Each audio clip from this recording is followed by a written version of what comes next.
Hello everyone, welcome to modulation institute. अगर आप Delhi polytechnic CET 2024 की प्रिपरेशन कर रहे हैं तो you are at the right place. हमारा इंस्टीट्यूट करा रहा है दिल्ली पॉलिटेक्निक CET 2024 की प्रिपरेशन।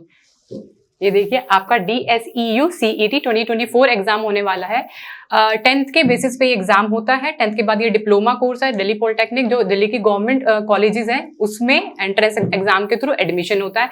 हमारा इंस्टीट्यूट पहले भी प्रिपरेशन कराता था, इस बार भी प्रिपरेशन करा रहा है। तो अगर आप 10th के बाद डिप्लोमा करना चाहते हैं तो इस एंट्रेंस एग्जाम से रिलेटेड प्रिपरेशन के लिए आप जरूर विजिट करें मॉड्यूलेशन इंस्टीट्यूट का चैनल, और वहां पे सारे ही सब्जेक्ट की तैयारी करा दी जाती है। मैं शिवानी आपका साइंस का पोर्शन लेने वाली हूँ। ये MCQ बेस्ड क्वेश्चन इसमें आते हैं एग्जाम में, और साइंस डरना नहीं है नाम सुन के, एक बहुत ही मेजर पोर्शन है, बहुत इंपॉर्टेंट पोर्शन है। साइंस में हम जैसे कि आप जानते हैं फिजिक्स, केमिस्ट्री, बायो तीनों ही पोर्शन इसमें आने वाले हैं, और आपके 10 क्वेश्चन साइंस से आएंगे, जो कि 2 मार्क्स का ईच क्वेश्चन होगा। तो आपका 20 मार्क्स का साइंस आने वाला है। अगर आप चाहते हैं कि अच्छे मार्क्स के साथ आप अपनी अच्छी रैंक लेना चाहते हैं तो जरूर विजिट करें चैनल। और हमारा ऑफलाइन और ऑनलाइन दोनों ही मोड में पढ़ाते हैं। जैसे ही आपके 10th के बोर्ड के एग्जाम होंगे उसके बाद हमारा बैच लॉन्च हो रहा है मार्च में। हम ऑनलाइन ऑफलाइन दोनों ही मोड में प्रिपरेशन कराने वाले हैं। मैं पढ़ाऊंगी आपको साइंस के तीनों पोर्शन में कवर करने वाली हूँ, और हमारी अप्रोच ऑब्जेक्टिव क्वेश्चन को लेकर रहेगी। पहले हम सारा कंटेंट पढ़ेंगे, उसके बाद कंटेंट के साथ साथ हम करेंगे क्वेश्चन की प्रैक्टिस। और हमारा जितना मतलब हम पढ़ाएंगे, जितना मैं आप पढ़ाएंगे, और उसके बाद जितनी क्वेश्चन की प्रैक्टिस, हम इतनी प्रैक्टिस करा देंगे कि आपका क्वेश्चन बाहर नहीं जाएगा। आप डेफिनेटली मैक्सिमम मार्क स्कोर करोगे, कि हमारी श्योरिटी है। ठीक है, हम लास्ट ईयर भी हमारा रिजल्ट बहुत अच्छा रहा है, और इस बार भी हम बहुत ही अच्छी तैयारी के साथ आए हैं। तो जैसे मैंने बताया कि साइंस में हम फिजिक्स, केमिस्ट्री, बायो तीनों ही पोर्शन करने वाले हैं। तो आज मैं बायोलॉजी के सेक्शन के साथ स्टार्ट करने वाली हूँ। बायोलॉजी का फर्स्ट टॉपिक लाइफ प्रोसेस में स्टार्ट करने वाली हूँ। तो चैप्टर थोड़ा बड़ा रहने वाला है, हम डिटेल में पढ़ेंगे, इसके साथ ऑब्जेक्टिव क्वेश्चन भी करेंगे। अप्रोच हमारे ऑब्जेक्टिव क्वेश्चन को किस तरीके से आपको टैकल करना एग्जाम में बैठ के, हमारा वो रहेगा। ठीक है, लाइफ प्रोसेस आप क्या समझते हैं? लाइफ प्रोसेस जितने भी सराउंडिंग जितने भी लिविंग ऑर्गेनिज्म है, उनकी बॉडी के अंदर ऑर्गन कुछ ना कुछ प्रोसेस परफॉर्म करते हैं, कुछ ना कुछ प्रोसेस ऑलवेज चलती रहती है। तो जितनी भी प्रोसेस हमारे सर्वाइवल के लिए, हमारी बॉडी की मेंटेनेंस के लिए जरूरी होती है, एसेंशियल होती है, उनको हम बोलते हैं लाइफ प्रोसेस। लाइफ प्रोसेस जो कि जितनी भी प्रोसेस होती है, जैसे ग्रोथ होती है हमारी, रेस्पिरेशन, डाइजेशन, और हमारा क्या कहते हैं एक्सक्रीशन, ट्रांसपोर्टेशन, ब्लड का ट्रांसपोर्टेशन पूरी बॉडी में चलता रहता है ना ऑल द टाइम।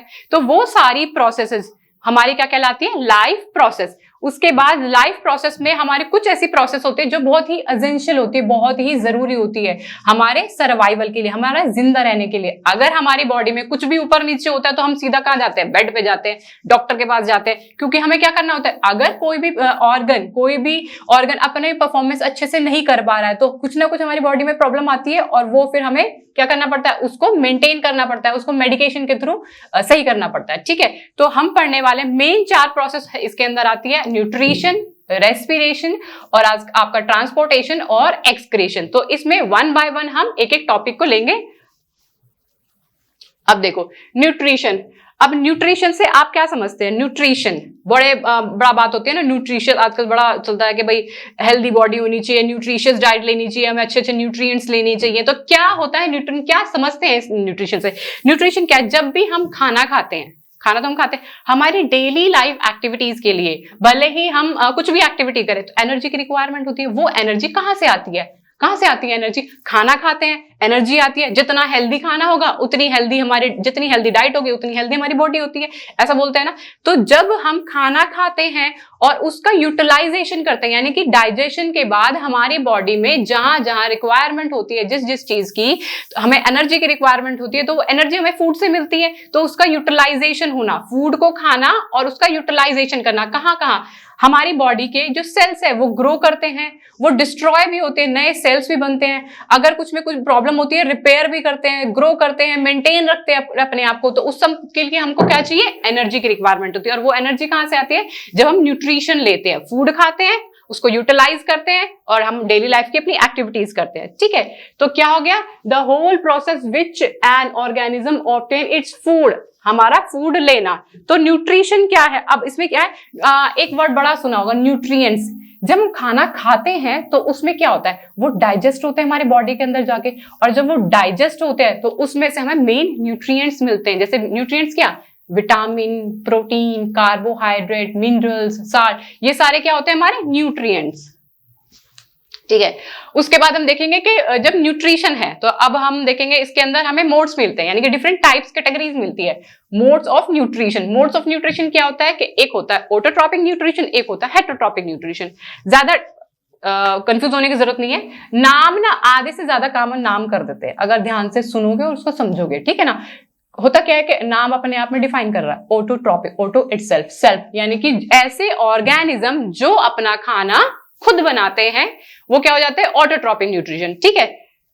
तो इसके अंदर ऑटोट्रॉपिक न्यूट्रिशन के अंदर क्या है, जो अपना खाना खुद बनाते कैसे हैं, क्या वो क्या करते हैं, ऑर्गेनिज्म सिंपल इनऑर्गेनिक मटेरियल्स को लेते हैं और उससे कॉम्प्लेक्स मॉलिक्यूल बनाते हैं, कॉम्प्लेक्स मॉलिक्यूल बना के वो उनका फूड हो जाता है, ठीक है, ऑटोट्रॉपिक न्यूट्रिशन। अब आप कहोगे खाना तो हम भी खुद बनाते हैं, किचन में जाते हैं, मैगी निकाली, डाला, पानी डाला, मैगी डाली, मैगी मसाला डाला और मैगी बन गई और खा लिया। तो ये क्या है, वो भी तो खाना हमने खुद बनाया, लेकिन ये खाना हमारा खुद बनाना, हमें रॉ मटेरियल्स की जरूरत पड़ी ना, हमें कुछ ना कुछ ऐसा मटेरियल ऑलरेडी जो बना बनाया है वो यूज किया ना।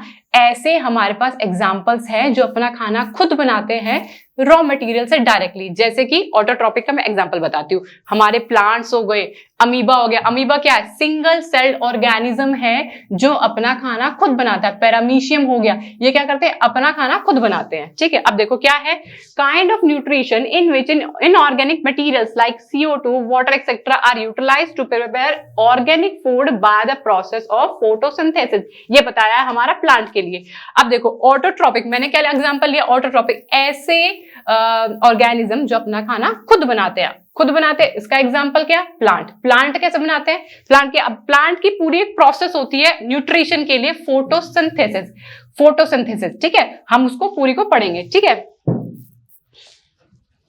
The organism which carry out autotrophic nutrition are called autotrophs। ऐसे ग्रीन प्लांट्स करते क्या है, ऑटोट्रॉप्स क्या करते हैं, मैंने बताया ना, देखो ऑटोट्रॉप्स क्या करेंगे, इनऑर्गेनिक मटेरियल का यूज करके उनको कन्वर्ट करते हैं कॉम्प्लेक्स मॉलिक्यूल्स में, कार्बोहाइड्रेट्स में, अपना फूड बनाते हैं, इसको फिर वो एज अ फूड खाते हैं, ठीक है।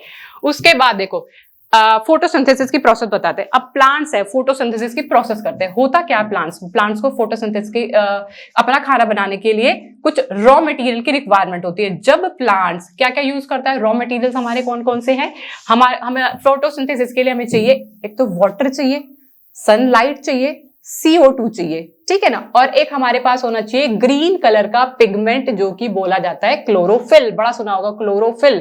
तो क्लोरोफिल चाहिए, CO2 चाहिए, वाटर चाहिए और सनलाइट चाहिए। ये चार हमारे रॉ मटेरियल हो गए। अब देखो सनलाइट तो आ गई सन से, ठीक है।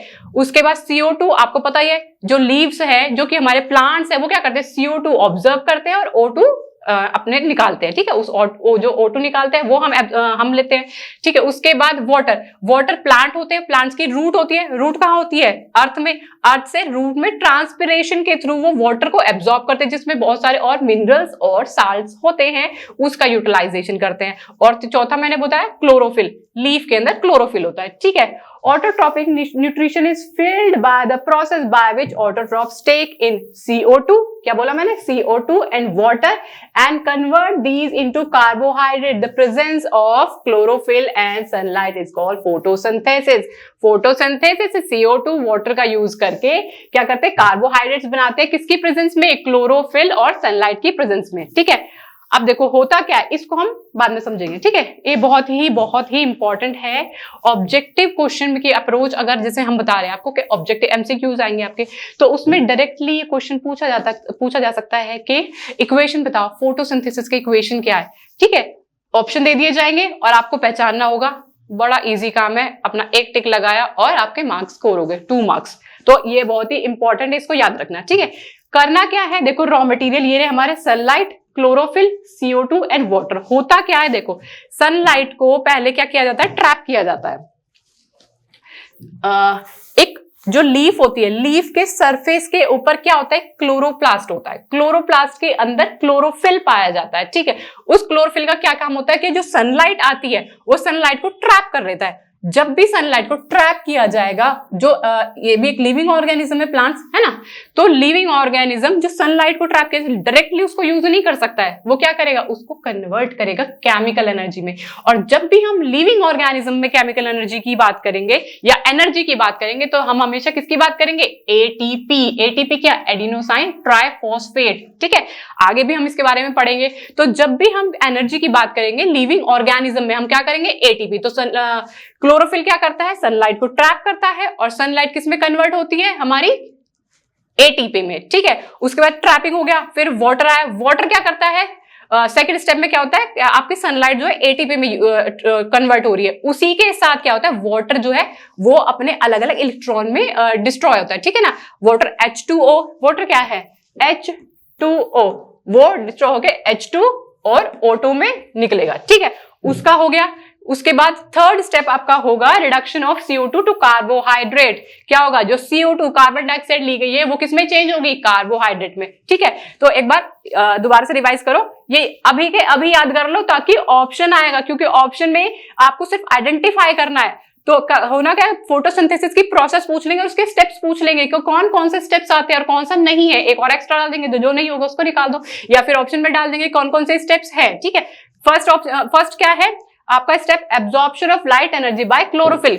लीफ के सरफेस के ऊपर क्लोरोप्लास्ट होता है, क्लोरोप्लास्ट के अंदर एक ग्रीन कलर का पिगमेंट होता है जिसको हम बोलते हैं क्लोरोफिल, और वो क्लोरोफिल क्या करता है, एब्जॉर्प्शन ऑफ लाइट। उसके बाद क्या होता है, conversion of light chemical energy के अंदर, ठीक है। किसमें होता है, कौन सी होती है एनर्जी, एटीपी। कौन सी एनर्जी यूज करता है प्लांट, एटीपी, ये भी आ सकता है, ठीक है। उसके बाद स्प्लिटिंग होगा, हाइड्रोजन का H2O का, वाटर का हाइड्रोजन में एंड ऑक्सीजन में स्प्लिटिंग हो जाएगा, ठीक है। फिर हमने वो यूज कर लिया, सेकंड स्टेप। थर्ड स्टेप में क्या होगा, reduction of carbohydrate, reduction of carbon dioxide to carbohydrate, ठीक है। ये तीनों स्टेप्स हो गए। उसके बाद ये देखो, ये लिखा chloroplast in leaf and chloroplast contain chlorophyll green colour का पिगमेंट। ये भी याद रखना कि फोटोसिंथेसिस कहाँ होती है, उसके लिए क्या रिक्वायरमेंट होती है, क्लोरोफिल की। वो क्या कलर होता है, ग्रीन कलर का पिगमेंट होता है, ठीक है। अब देखो पीछे एक स्लाइड पे जाते हैं। अब ये देखो इक्वेशन लिखी हुई थी, इक्वेशन मैं समझाती हूँ, कोई इतना बड़ा लोचा नहीं है, आराम से देखो, आराम से समझो। ये क्या है, 6CO2 क्या है, सबसे पहले देखो हमारे पास क्या था, कार्बन डाइऑक्साइड CO2, ठीक है। हमने रूट्स के थ्रू, प्लांट ने कहां से वाटर लिया, रूट्स के थ्रू वाटर लिया H2O, ठीक है। और सनलाइट की प्रेजेंस में लाइट में क्या चाहिए था, क्लोरोफिल, ठीक है। क्लोरोफिल की प्रेजेंट में सनलाइट जो है ये रिएक्ट करते हैं, आपस में क्या बनाएंगे, क्या बताया था, थर्ड स्टेप है, जो CO2 है कार्बोहाइड्रेट में चेंज होगा। कार्बोहाइड्रेट क्या है, C6H12O6, ठीक है। ये होता है ग्लूकोज। यह है ग्लूकोज का फॉर्मूला। जो प्लांट्स है जो अपना फूड बनाते हैं वो किस फॉर्म में बनाते हैं, ग्लूकोज में, और उसको अपने पास स्टोर कर लेते हैं, जब भी रिक्वायरमेंट होती है उसको फिर यूज करते हैं, ठीक है। इस ग्लूकोज के साथ क्या निकलेगा, O2। प्लांट्स छोड़ते हैं ना, O2 छोड़ते हैं ना, ऑक्सीजन छोड़ते हैं ना, कार्बन डाइऑक्साइड लेते हैं, ऑक्सीजन छोड़ते हैं, तभी तो हम ऑक्सीजन ले पाते हैं, ठीक है। O2 और उसके साथ क्या निकलेगा, वाटर H2O, ठीक है। ये जो बाकी है ये बैलेंसिंग के लिए हम इलेक्ट्रॉन मतलब एटम्स को किस तरीके से बैलेंस करेंगे ये भी हम सीखेंगे, ठीक है। अभी आपको सिर्फ ये याद करें, 6CO2 प्लस 12H2O सनलाइट और क्लोरोफिल के प्रेजेंस पे क्या बनाएगा, C6H12O6, 6O2 एंड 6H2O। ये क्या हो गया, glucose plus oxygen plus water, ठीक है। समझ में आ गया।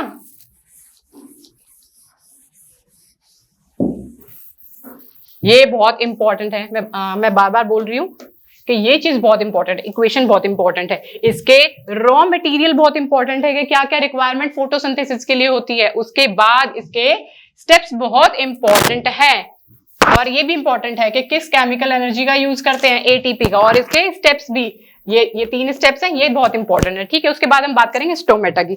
स्टोमेटा क्या है, लीफ के अंदर एक स्टोमेटा होता है, सरफेस के ऊपर एक इस तरीके का स्ट्रक्चर होता है, ठीक है, जैसे ये है, ये है स्टोमेटा।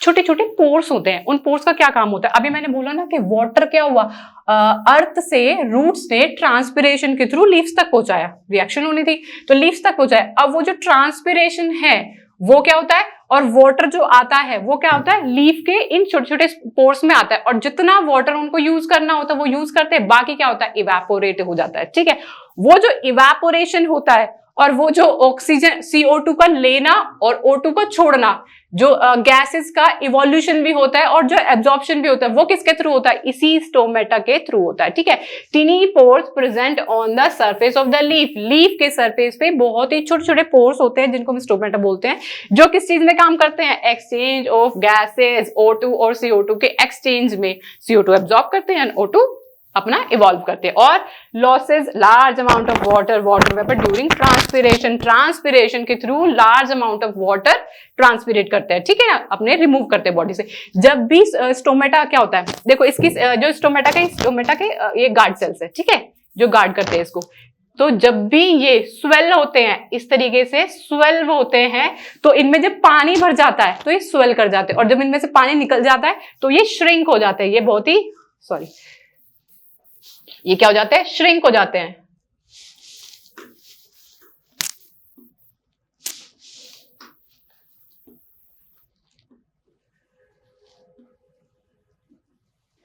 ये इस तरीके से श्रिंक हो जाते हैं, और जब इनमें पानी भर जाता है तो ये स्वेल हो जाते हैं। ठीक है, तो हमारा अब ये भी क्वेश्चन है, बहुत ये भी इंपॉर्टेंट क्वेश्चन है कि स्टोमेटा का फंक्शन क्या है। तो स्टोमेटा का फंक्शन है एक्सचेंज ऑफ गैसेस, O2 और CO2 को एक्सचेंज करना और वाटर का इवेपोरेशन करना, जो भी एक्स्ट्रा वाटर होगा उसको इवेपोरेट करना। ठीक है, उसके बाद हम बात करेंगे, अभी तक हमने बात करी है ऑटोट्रॉपिक न्यूट्रिशन की। ठीक है, ऑटोट्रॉपिक न्यूट्रिशन, जो न्यूट्रिशन ऐसे ऑर्गेनिज्म जो अपना खाना खुद बनाते हैं, और खुद बनाने के लिए एक प्रोसेस हमने, उसका एग्जांपल था प्लांट्स, और उसका एग्जांपल हो गया प्लांट की हमने क्या देखा कि न्यूट्रिशन कैसे करते हैं, फोटोसिंथेसिस, बहुत ही इंपॉर्टेंट है। ठीक है, एग्जाम पॉइंट ऑफ व्यू और ऑब्जेक्टिव क्वेश्चन बहुत ही सारे बन सकते हैं। ठीक है, तो फिर क्या होगा, तो फोटोसिंथेसिस की प्रोसेस हमने पढ़ ली। उसके आगे हम देखेंगे हेटेरोट्रॉपिक न्यूट्रिशन। हेटेरोट्रॉपिक न्यूट्रिशन क्या है, ऐसे अब देखो, एक हो गया ऑटोट्रॉपिक, दूसरा हेटेरोट्रॉपिक। ऑटोट्रॉपिक का बिल्कुल उल्टा।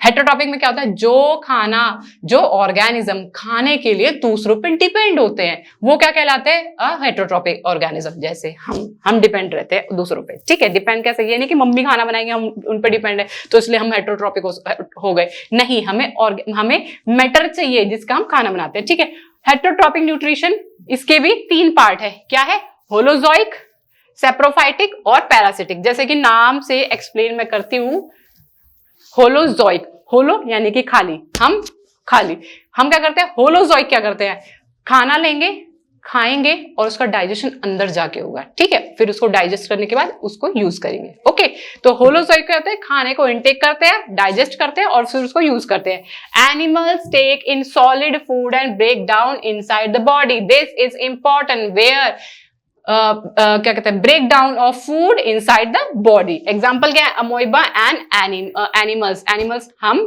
ह्यूमंस, एनिमल्स और अमीबा। ठीक है, उसके बाद सेप्रोफाइटिक क्या होते हैं, जितने भी डेड डिकेइंग मैटर होते हैं ये उनके ऊपर सरवाइव करते हैं। कैसे करते हैं कि इनका जो होता है, ये क्या करते हैं, एक टाइप का केमिकल सब्सटेंस छोड़ते हैं अपनी बॉडी में से, इनके से केमिकल सब्सटेंस रिलीज होते रहते हैं, और वो क्या करते हैं, इन डेड डिकेड जो मैटर होता है इनके ऊपर उसको डिस्ट्रॉय करते हैं, यानी कि उसको छोटे पार्टिकल्स में उसको यहीं पे डाइजेस्ट कर देते हैं। डाइजेस्ट करना इनके उसको तोड़ देते हैं। ठीक है, उसके बाद ये इसको एब्जॉर्ब करते हैं, उसके बाद ये यूज करते हैं। इसका एग्जांपल क्या है, फंजाई, ब्रेड मोल्ड होती है ना, ब्रेड के ऊपर फंजाई लग जाता है। मशरूम भी इसका एग्जांपल है, मशरूम। अच्छा, क्वेश्चन यहां से भी आ सकता है कि एग्जांपल सेप्रोफाइटिक न्यूट्रिशन कौन शो करता है, 3 एग्जांपल दे देंगे, 4 ऑप्शन दे देंगे, उसमें से आपको आइडेंटिफाई करना होगा। फंजाई करता है, ब्रेड मोल्ड भी इसका एग्जांपल है और मशरूम भी इसका एग्जांपल है। ठीक है, उसके बाद हम बात करेंगे पैरासिटिक नाम तुमने सुना होगा, पैरासिटिक होते हैं। ठीक है, पैरासिटिक क्या होता है, ये लिविंग ऑर्गेनिज्म की बॉडी के ऊपर रहकर बिना उनको मारे क्या करते हैं, अपना न्यूट्रिशन लेते रहते हैं, उनसे इनको बना बनाया खाना मिल जाता है और ये लेते रहते हैं। ठीक है, पैरासिटिक क्या है, पैरासाइट लिव इनसाइड और outside other organism host and derive nutrition from it. ये होस्ट बॉडी के ऊपर रहते हैं, ठीक है ना, हमने होस्ट बना लिया उसको, ठीक है, एक बॉडी के ऊपर, या तो ऊपर रहेंगे या इनसाइड द बॉडी भी रहते हैं। इसका एग्जांपल है कैस्क्यूटा, जितने भी हमारे एक तो लीच इसका एग्जांपल है, लीच हो गया, और इसका लीच हो गया, और क्या एग्जांपल है इसका, टैपवॉर्म इसका एक और टैपवॉर्म, लीच और टैपवॉर्म, और इसका एक एग्जांपल क्या है, कैस्क्यूटा वो क्या बोलते हैं, एक होती है अमर बेल, बहुत तुमने देखा होगा ना, बहुत बार रोड साइड जाते हुए रोड पे कभी देखा होगा कि कुछ प्लांट्स के ऊपर या फिर किसी बेल के ऊपर एक येलो कलर की बेल चढ़ी होती है, येलो कलर का पूरा जाल बना लेती है, वो होती है कैस्क्यूटा अमर बेल। वो धीरे धीरे क्या करती है, वो खुद का खाना नहीं बनाती है, येलो कलर की होती है, खुद का खाना खुद नहीं बनाती है, वो ऑटोट्रॉपिक न्यूट्रिशन शो नहीं करती है, वो क्या करती है, पैरासिटिक वाला न्यूट्रिशन शो करती है। कैसे, जो इस प्लांट है, प्लांट के ऊपर पूरे में फैल जाती है, धीरे धीरे करके पूरे में ग्रो कर जाती है। तो प्लांट क्या करता है, अपना न्यूट्रिशन करता है, फोटोसिंथेसिस की प्रोसेस करता है, फोटोसिंथेसिस की प्रोसेस के दौरान वो ग्लूकोज अपना बनाता है, और ये क्या करता है, वो बनी बनाए ग्लूकोज को लेता रहता है, खुद को खाता रहता है, खुद फैल जाता है पूरा। फिर धीरे धीरे क्या होता है, जब न्यूट्रिशन कम होता चला जाता है तो प्लांट सूख जाता है। ऐसा कैस्क्यूटा ऐसा जनरली मिलता है कि जिसके ऊपर जहां वो ग्रो कर जाती है, अगर उसको हटाया ना जाए तो वो प्लांट क्या हो जाए, वो प्लांट अपना सूख जाता है। ठीक है, तो क्या है, पैरासिटिक जो इनसाइड या आउटसाइड रहते हैं ऑर्गेनिज्म के, एग्जांपल कैस्क्यूटा, लीच एंड टैपवॉर्म। ठीक है, समझ में आ गया। अब क्वेश्चन यहीं से बनेंगे, क्योंकि objective question to the point बात करते हैं, पैरासिटिक न्यूट्रिशन कौन शो करता है। 3 एग्जांपल आपको दे देंगे, एक दे देंगे कि मतलब 4 ऑप्शन आपको दे देंगे, उसमें से आपको एक आइडेंटिफाई करना होगा, या फिर ऐसे देंगे कौन नहीं करता है, तो 4 ऑप्शन दे देंगे, 3 करते होंगे, एक नहीं करता होगा। ठीक है ना, तो टू द पॉइंट आपको बात करनी है। मैं बता रही हूँ ना, एक एक टॉपिक से रिलेटेड क्वेश्चन बाहर नहीं जाएगा। ठीक है, बस ध्यान से पढ़ना है आपको, के बाद हम बात करेंगे। अब हम बात करेंगे, जैसे मैंने बात करी थी कि हमारा ऑटोट्रॉपिक न्यूट्रिशन का एग्जांपल लिया था हमने, प्लांट का हमने फोटोसिंथेसिस प्रोसेस पढ़ लिया। ठीक है, सेकंड एग्जांपल उसका था अमोइबा। ठीक है, अमोइबा क्या है, एक सिंगल सेल्ड ऑर्गेनिज्म, एक सिंगल ही सेल है वो। ठीक है, उसकी कोई डिफाइंड शेप भी नहीं है, एक सिंगल सेल है। ठीक है, एक न्यूक्लियस होता है उसके अंदर। ठीक है, तो क्या होता है, वो कैसे अपनी प्रोसेस न्यूट्रिशन की शो करता है, वो क्या करता है, देखो, how do organism obtain their food, unicellular single cell organism, food is taken by through entire surface. अब हम बताएंगे इसके 2 example, amoeba and paramecium. Amoeba के अंदर क्या होता है, ये हमारा अमोइबा हो गया। ठीक है, इसके अंदर एक न्यूक्लियस है, इसके पास फूड आएगा, जैसे फूड पार्टिकल आया, इसके पास फूड पार्टिकल है, ये एक फिंगर लाइक प्रोजेक्शन बनाता है, ऐसे ऐसे करके, उसको बोलते हैं सीडोपोडिया, ऐसे ऐसे ऐसे करके फिंगर लाइक प्रोजेक्शन बनाएगा। फिंगर लाइक प्रोजेक्शन बना के उस फूड को कैप्चर करेगा। ठीक है, उसके आसपास ये जो फिंगर लाइक प्रोजेक्शन हुआ, इसमें वो फूड को कैप्चर करेगा। उसने जैसे ही फूड को कैप्चर किया, ये हो गया ना सीडोपोडिया, फूड को कैप्चर किया, कैप्चर करके उसको क्लोज कर लेता है। ठीक है, ये कर लिया उसने क्लोज, तो बना लिया फूड वैक्यूल। फूड वैक्यूल क्या, यानी कि खाली जगह, फूड जहां पर डाइजेशन होगा। ठीक है, उसके बाद क्या होगा, ये फूड पूरा डाइजेस्ट हो जाता है, बॉडी के अंदर गया, डाइजेस्ट हो गया। ये देखो अमोइबिया कहां हमने पढ़ा था, होलोजोइक में। ठीक है, उसका एग्जांपल है होलोजोइक, एनिमल्स भी है, ह्यूमंस भी है, अमीबा भी है। क्यों होलोजोइक है, मैंने क्या बताया, फूड को अपनी बॉडी के अंदर ले जाते हैं और अंदर ले जाके उसको डाइजेस्ट करते हैं। तो ये रही आपकी प्रोसेस। इन्होंने क्या किया, अमीबा ने फूड को अपनी बॉडी के अंदर लेके गए, ले जाने के बाद इसको डाइजेस्ट किया। ठीक है, ये देखो यहाँ पे इसका डाइजेशन हो गया। उसके बाद जो वेस्ट मटेरियल, मतलब डाइजेस्ट हो गया फूड, तो कुछ ना कुछ तो वेस्ट मटेरियल निकलेगा। जितना भी वेस्ट मटेरियल होगा वो इसी तरीके से अपनी बॉडी से रिमूव आउट कर देते हैं, बाहर निकाल देते हैं। ठीक है, और जो हमने फूड खाया उसमें से जो न्यूट्रिशन इनको मिला उसको इन्होंने यूटिलाइज कर लिया, क्योंकि काम ही क्या होता है फूड का, न्यूट्रिशन लेना और उसको यूटिलाइज करना अपनी बॉडी के लिए, जहां जहां रिक्वायरमेंट होती है। ठीक है, सेकेंड है हमारा, ये देखो pseudopodia, extension of cell membrane, finger like projection जो बढ़ता होता है, फूड को कैप्चर करेगा, फूड वैक्यूल में जाएगा। ठीक है, digestion of food in food vacuole, diffusion of simple substances in cytoplasm. ठीक है, उसके बाद अनडाइजेस्टेड फूड जो है आपकी बॉडी से बाहर हो जाता है। ठीक है, आगे समझ में।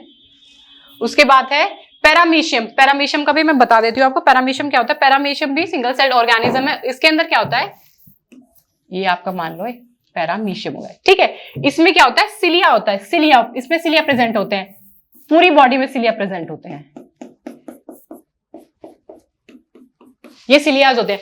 एक हेयर लाइक स्ट्रक्चर होता है, पूरी बॉडी में हेयर होते हैं। इन हेयर का काम क्या होता है, जैसे अमोइबा क्या करता था, सीडोपोडिया बनाता था, यानी कि फिंगर लाइक प्रोजेक्शन बनाता था, इसमें वो उसकी जरूरत नहीं पड़ती है। पैरामीशियम में क्या होता है, ऑलरेडी प्रेजेंट होता है इस टाइप का एक स्ट्रक्चर, जिसको क्या बोलते हैं, सिलिया, हेयर लाइक स्ट्रक्चर होता है। वो क्या करते हैं, जैसे फूड यहाँ पे आया और इसका माउथ यहाँ है, तो ये क्या करेगा, ये फूड यहाँ आया जैसे, तो ये क्या करेगा, इनसे मार मार के धक्का मार के यहाँ, धक्का मार के यहाँ, धक्का मार के यहाँ, ऐसे मार मार के मतलब ये जो हेयर है ऐसे काम करते हैं, ऐसे मार मार के इसको यहाँ ले आएगा और यहाँ से क्या करेगा, फूड को इनटेक कर लेगा। ठीक है, फूड को इनटेक करेगा, अपनी बॉडी में ले जाएगा, डाइजेस्ट करेगा, डाइजेस्ट करने के बाद उसको यूटिलाइज करेगा, यूटिलाइज करने के बाद क्या करेगा, यूटिलाइजेशन हो गया। अब जो वेस्ट मटेरियल होगा उसकी बॉडी को जरूरत नहीं होती, वो रिमूव आउट करते हैं। तो वही काम इसका है, इसीलिए के थ्रू क्या करेगा, फूड को यहाँ लेके आएगा, अपनी बॉडी में डाइजेस्ट करेगा, डाइजेस्ट करने के बाद जितना भी वेस्ट प्रोडक्ट होगा उसको अपनी बॉडी से रिमूव आउट करेगा। क्या हो गया, cilia take in food at a specific spot. ठीक है, स्पेसिफिक स्पॉट पे। जो अमीबा है, अमीबा की कोई शेप नहीं होती है, तो उसके पास ना क्या होता है, फूड जहां आएगा वहीं पे वो सीडीपोडिया बना के उसको वहीं कैप्चर कर लेगा, कोई स्पेसिफिक स्पॉट नहीं होता। लेकिन डिफरेंस यहाँ ये है कि पैरामीशियम के पास एक स्पेसिफिक स्पॉट होता है जहां से वो इनटेक करता है, तो इसलिए इन सिलिया की रिक्वायरमेंट पड़ती है ताकि फूड पार्टिकल को स्पेसिफिक स्पॉट पे ले जाया जा सके। ठीक है, आगे बात समझ में, ये हमारा हो गया है पैरामीशियम का डाइजेशन। ठीक है, उसके बाद हम पढ़ेंगे स्टेप्स इन होलोजोइक। ये तो हमने पढ़ा क्या, ऑटोट्रॉपिक के स्टेप्स पढ़ लिए।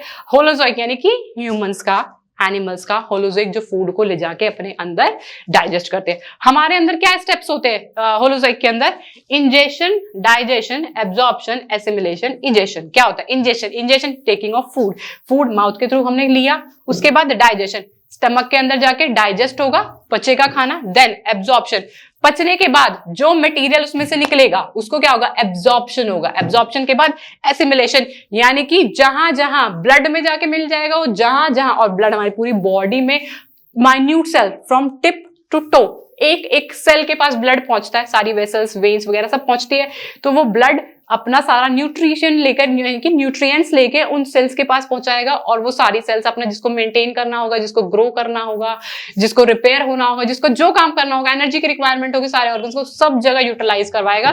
देन उसके बाद क्या होगा, इजेशन, यानी कि जो भी वेस्ट मटेरियल हमारे पास बचेगा हम उसको क्या करेंगे, अपनी बॉडी से रिमूव आउट कर देंगे। ठीक है, वेस्ट की कभी रिक्वायरमेंट नहीं होती। ठीक है, वेस्ट बॉडी से रिमूव आउट करेंगे, इसलिए हमें अर्ज आती है, हम उसको रिमूव आउट करते हैं। ठीक है, ये वाला पोर्शन हो गया हमारा न्यूट्रिशन से रिलेटेड। ठीक है, एक पोर्शन जिसमें हमने फोटोसिंथेसिस पढ़ा, जिसमें हमने न्यूट्रिशन पढ़ा, लाइफ प्रोसेस पढ़ी, न्यूट्रिशन पढ़ा, न्यूट्रिएंट्स के बारे में पढ़ा, न्यूट्रिएंट्स के बाद हमने मोड्स ऑफ न्यूट्रिशन पढ़े, ऑटोट्रॉपिक हो गया, हेटरोट्रॉपिक हो गया, उसमें हमने फोटोसिंथेसिस की प्रोसेस पढ़ी जो कि बहुत ही इंपॉर्टेंट है।